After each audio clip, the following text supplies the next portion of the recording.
आज शाम के 6 बज गए हैं। दिन भर की अपडेट आपके साथ इस बुलेटिन के जरिए हम साझा करेंगे।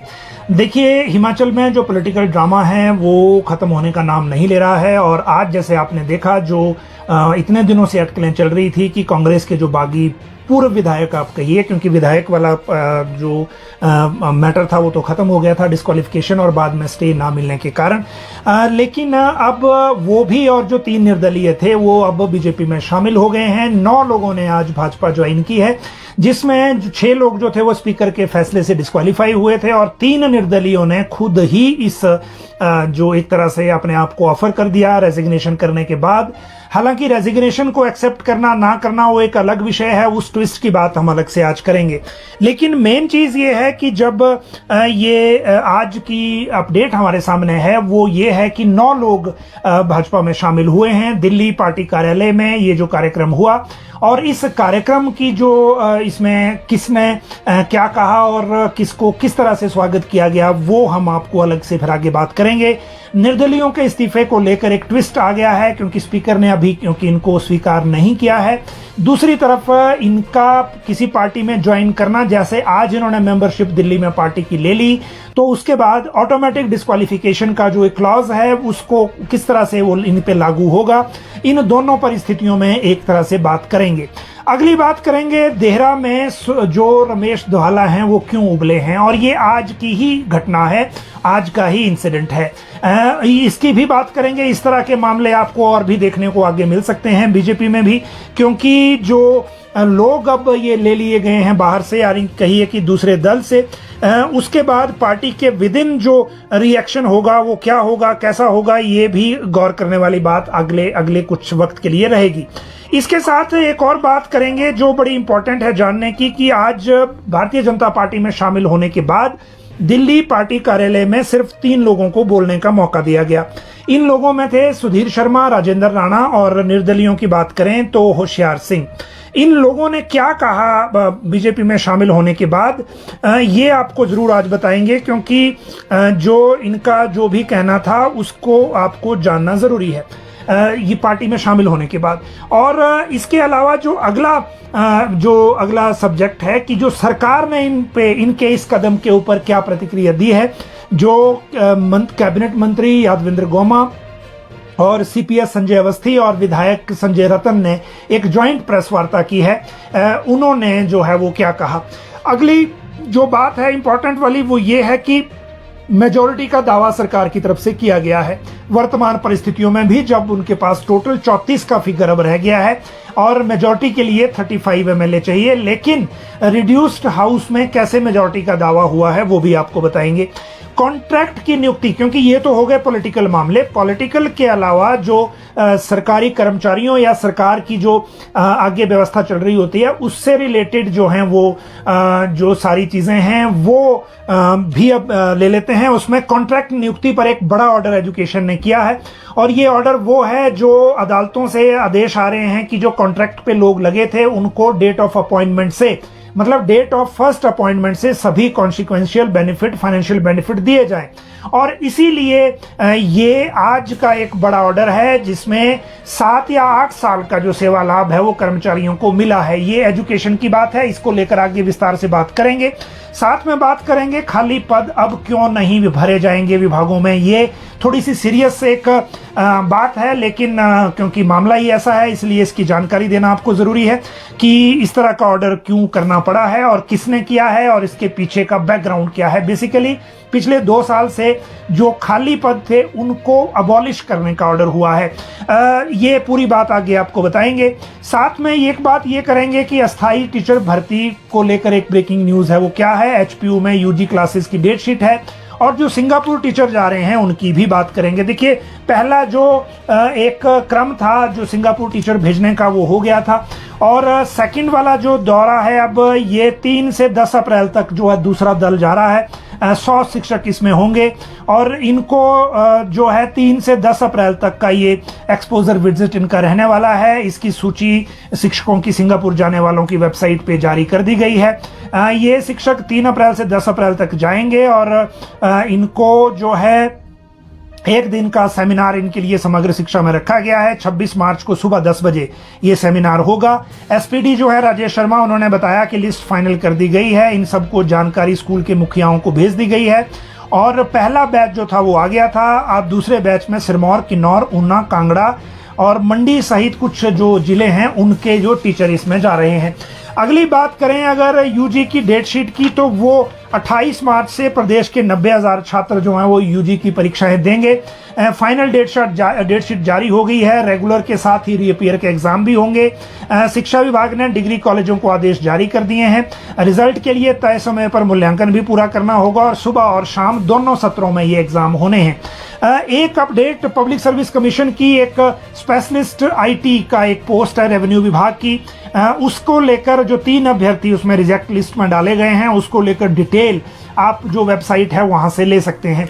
अब अगर बात करनी है तो वो है खाली पद अब नहीं भरे जाएंगे और अस्थाई टीचर्स की जो भर्ती नहीं होगी उसको लेकर। देखिए, हायर एजुकेशन के जो डायरेक्टर हैं उन्होंने आज एक ऑर्डर किया है अमरजीत शर्मा ने, और जो ऑर्डर है वो ये बताता है कि जो अस्थाई टीचर हैं अब उनकी नियुक्ति नहीं होगी किसी भी सूरत में। आप इसमें ले सकते हैं पीटीए को, एसएमसी को पीरियड बेस्ड के आधार पर और वर्कलोड बेसिस पर भी, चाहे कोई डिग्री कॉलेज है चाहे संस्कृत कॉलेज है, किसी में ये नहीं होगा और शिक्षक और गैर शिक्षकों दोनों पर ये आदेश लागू होगा।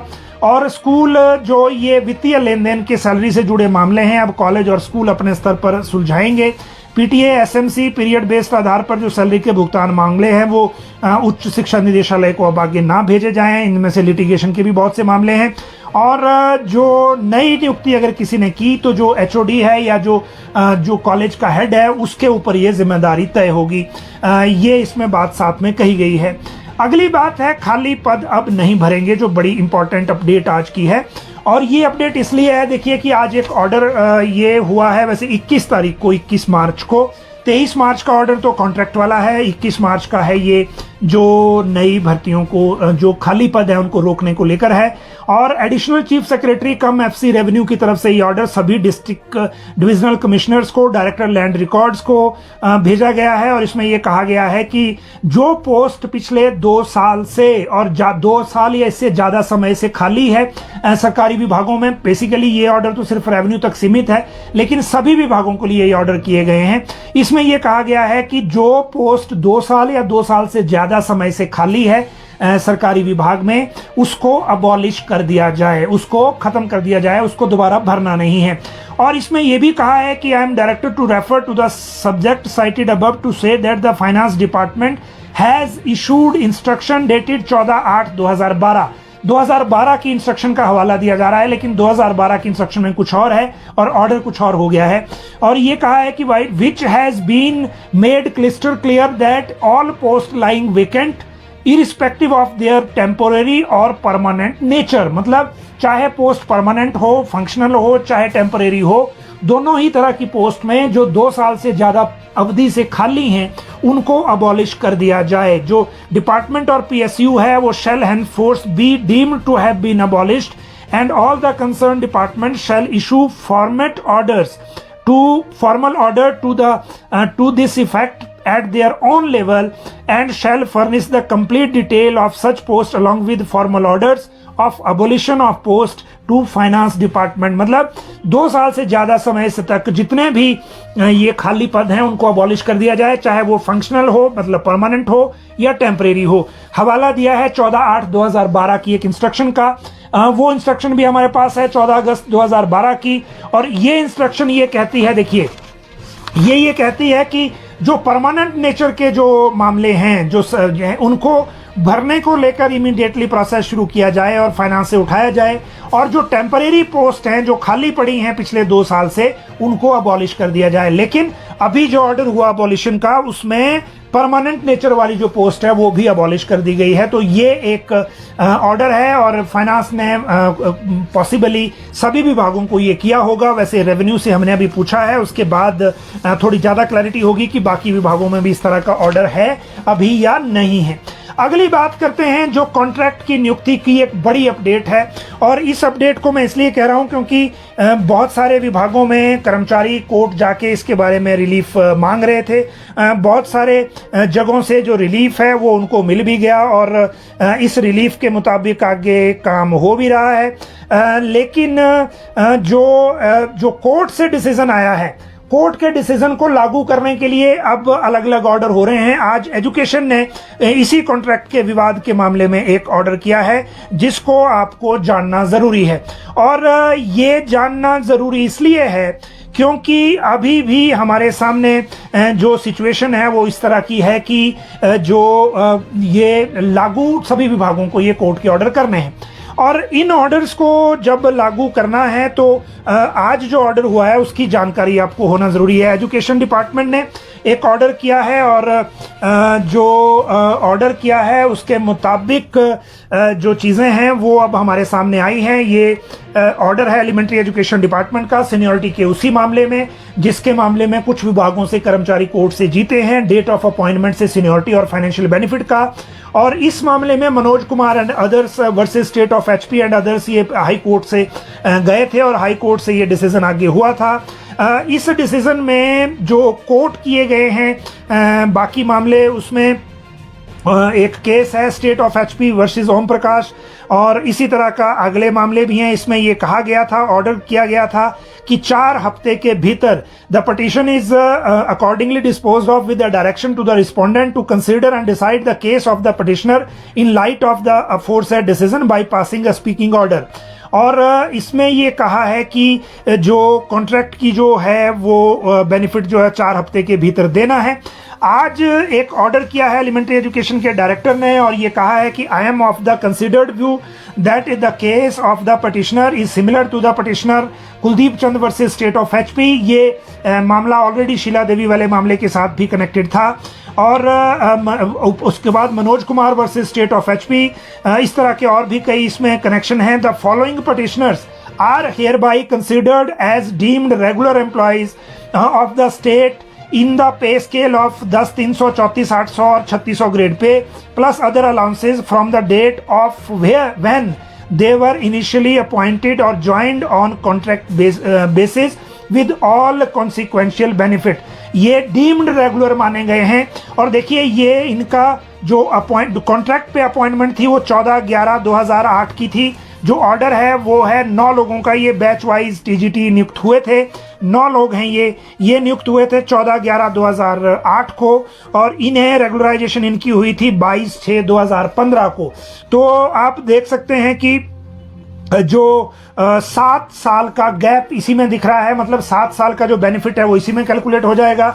हालांकि पूरी तरह से इसको किस तरह से लागू करेंगे और बाकी विभाग किस तरह से इन मामलों को फॉलो करेंगे वो आगे बात है, लेकिन कोर्ट से जो डिसीजन है उनको लागू करने को लेकर ये सारे फैसले किए जा रहे हैं। और अभी ये वाला जो मामला है वो भी आपके सामने आ गया है। जहाँ तक अब जो ये सरकारी ये फाइल वर्क और कोर्ट केसेस के मामले हैं, इनके अलावा अगर हम बाकी मामले देखें अब तो उनको लेकर भी बात कर लेते हैं और उनको लेकर भी आगे बात करेंगे। लेकिन अब पूरी तरह से जो पॉलिटिकल आज का घटनाक्रम है अब उस पे बात करते हैं। देखिए आज जो विधायक हैं, जो पहले विधायक थे कांग्रेस के 6 बागी और 3 निर्दलीय, वो आज भाजपा में ज्वाइन हो गए हैं और ये ज्वाइन हुए दिल्ली में पार्टी कार्यालय में। एक एक करके बात करते हैं क्योंकि बहुत सारी अफवाहें भी चल रही हैं, बहुत सारी चीज़ें इसमें आगे बढ़ रही हैं और इन सारी चीज़ों को किस तरह से देखना है और किस तरह से समझना है ये भी एक इम्पॉर्टेंट बात है। इसीलिए आज जो डिस्क्वालिफिकेशन का कानून है, एंटी डिफेक्शन लॉ, उसके प्रोविज़न क्या हैं खासकर निर्दलियों के मामले में, उनकी भी बात करेंगे। और जो एक अफवाह फैल रही है कि पहले देखिए ये थी कि कोई और एमएलए भी आज इस्तीफा दे सकते हैं, वैसा अभी तक कुछ हुआ नहीं। और कांग्रेस का जो विधायक दल है या जो आज भी जो ये 3 लोग सामने आए थे जिसमें यादवेंद्र गौमा मंत्री थे और एक सीपीएस और एक एमएलए, उन्होंने भी कहा कि और कोई जो है वो नहीं जा रहा, इसीलिए इन सारी चीज़ों पे भरोसा ना करें। लेकिन इससे भी बड़ी जो अफवाह कल से चल रही है वो है क्या भाजपा के विधायक भी सभी के सभी रिजाइन करेंगे, ये एक बहुत बड़ा सवाल है। और इस सवाल को लेकर कल भी मैंने आपको बताया था कि इससे जो 10th शेड्यूल है प्रेजेंटली अभी जो विधानसभाओं का इलेक्टेड मेंबर्स का या एंटी डिफेक्शन लॉ को गवर्न करता है, उसमें इस तरह का कोई रिलीफ अभी नहीं दिखता, कोई बेनिफिट नहीं दिखता कि बीजेपी पूरा विपक्ष इस्तीफा दे जाए और उसका कोई फायदा हो आगे गवर्नमेंट फॉर्मेशन में। ये चीज समझनी चाहिए और ये चीज समझने की सबके लिए है। देखिए, एक बात बहुत क्लियर है कि प्रेजेंटली जो सरकार में मैंडेट है वो किसके लिए था। अगर हम हाउस में बहुमत की बात करें तो मैंडेट कांग्रेस के लिए था, जो सबको स्पष्ट दिखता है। फर्क सिर्फ इतना है कि कांग्रेस के भीतर विधायक दल में बगावत हुई और उसके बाद बीजेपी को मौका मिला और उसके बाद स्थितियां आपके सामने हैं। लेकिन आज जो हुआ, आज पहले 9 लोग ज्वाइन किए, 2 किश्तों में 6 जो थे कांग्रेस के, बागी वो पार्टी में बीजेपी में अलग ज्वाइन किए, और जो 3 निर्दलीय थे उनको अलग से ज्वाइन करवाया। और वो इसलिए किया क्योंकि दोनों के टेक्निकल ग्राउंड अलग अलग थे। और निर्दलीयों को लेकर ऑलरेडी एक पिटीशन तो नहीं, लेकिन आप ये कहिए कि रेजिग्नेशन पे अभी डिसीजन लेना है स्पीकर ने, इसीलिए भी हो सकता है भाजपा ने दोनों को अलग अलग ब्रैकेट इसके रखे हों। भाजपा के जो पार्टी कार्यालय दिल्ली में जो ये कार्यक्रम था उसमें राष्ट्रीय महामंत्री अरुण सिंह वही व्यक्ति हैं जो पार्टी जब टिकट देती है तो उसको साइन करते हैं, वो मौजूद थे। उनके साथ जयराम ठाकुर थे, केंद्रीय मंत्री अनुराग ठाकुर थे, राजीव बिंदल थे और हर्ष महाजन थे, जिनके चुनाव के बाद से ये सारा अभी तक का जो खलारा है वो पड़ा हुआ है। अभी देखिए, जो ये इनका पार्टी में जो स्वागत है वो अनुराग ठाकुर ने भी किया, और वक्त बदलते वक्त का भी एक ये पहचान होती है। देखिए कि जिस राजेंद्र राणा ने धूमल साहब को चुनाव में हराया था, अनुराग ठाकुर ने उन्हीं राजेंद्र राणा को पटका पहनाकर स्वागत किया पार्टी में, और वो अब बीजेपी में शामिल हो गए हैं। एक तो ये पिक्चर आज आपके सामने है।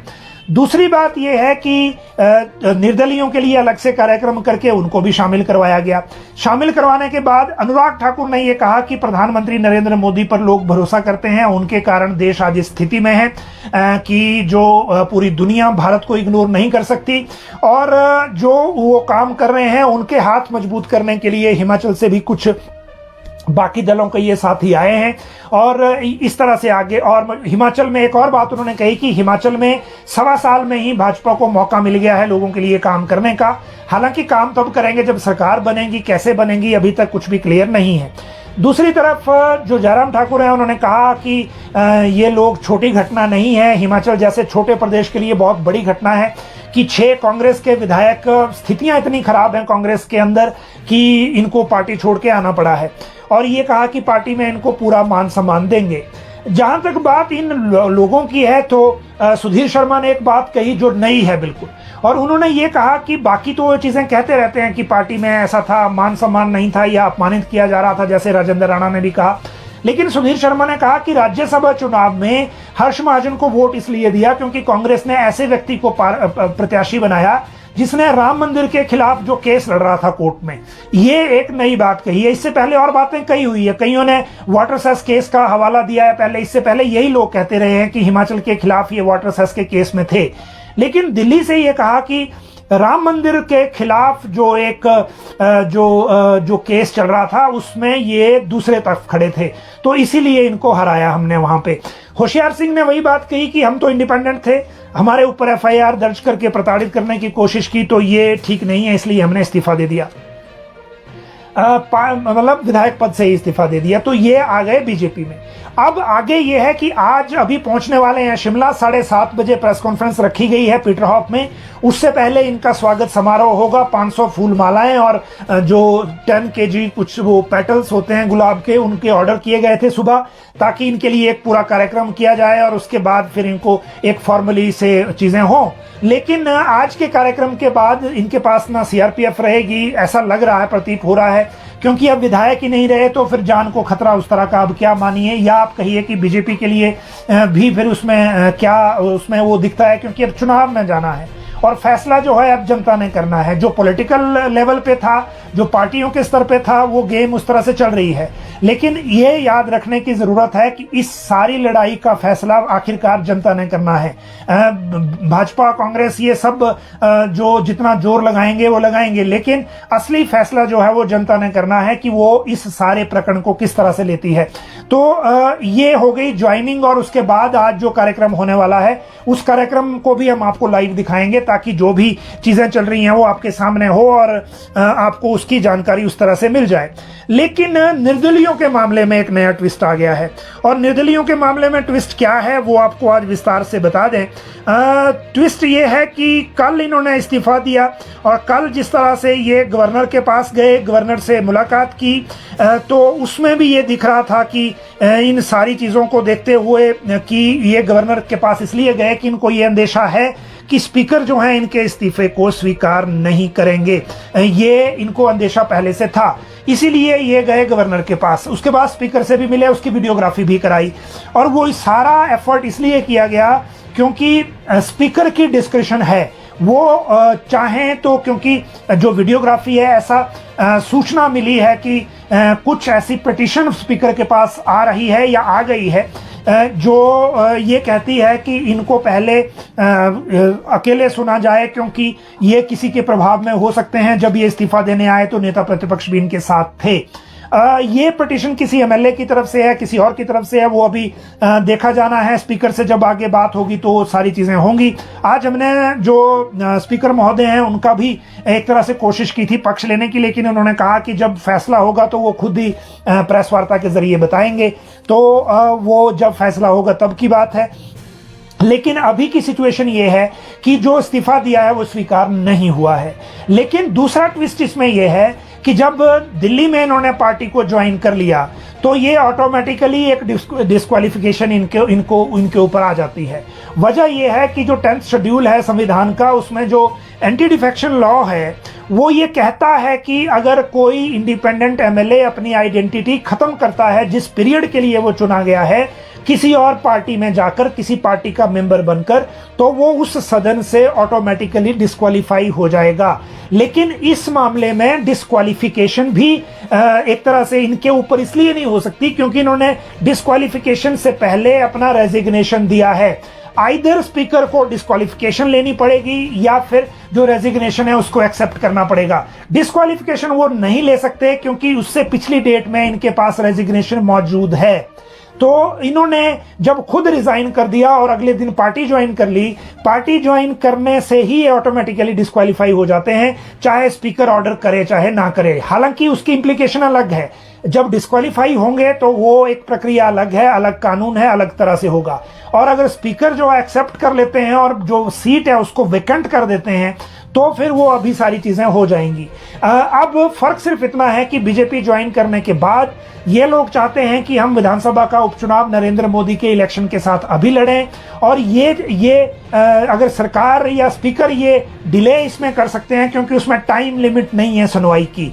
तो जो डिस्क्रिशन है वो कितने लिमिट की होगी वो 7 मई के बाद भी जा सकती है।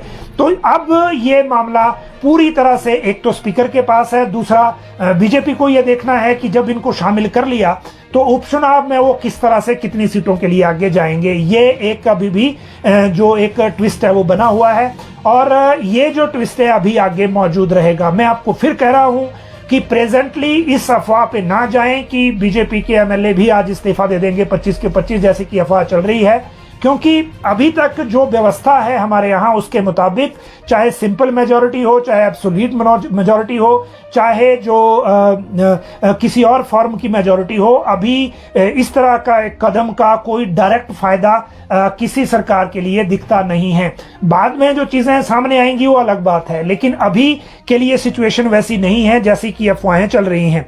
अगली बात करते हैं, इसी के साथ अब दो अपडेट हमारे सामने आ गई है। एक आई है धवाला से और एक आई है गगरेट से, और दोनों का वैल्यू है अपनी अपनी, क्योंकि आज जो दिल्ली में हुआ उसी का दोनों का ये असर है। देहरा में रमेश धवाला जो अभी ज्वालामुखी छोड़ के पिछला चुनाव देहरा से लड़े थे, वो जो हैं पार्टी की मीटिंग करने के लिए जो पार्टी का ऑफिस देहरा में बनाया गया है वहां गए कार्यकर्ताओं के साथ, लेकिन वहां जो ऑफिस का जहां मीटिंग होनी थी उस कमरे में ताला लगा हुआ मिला।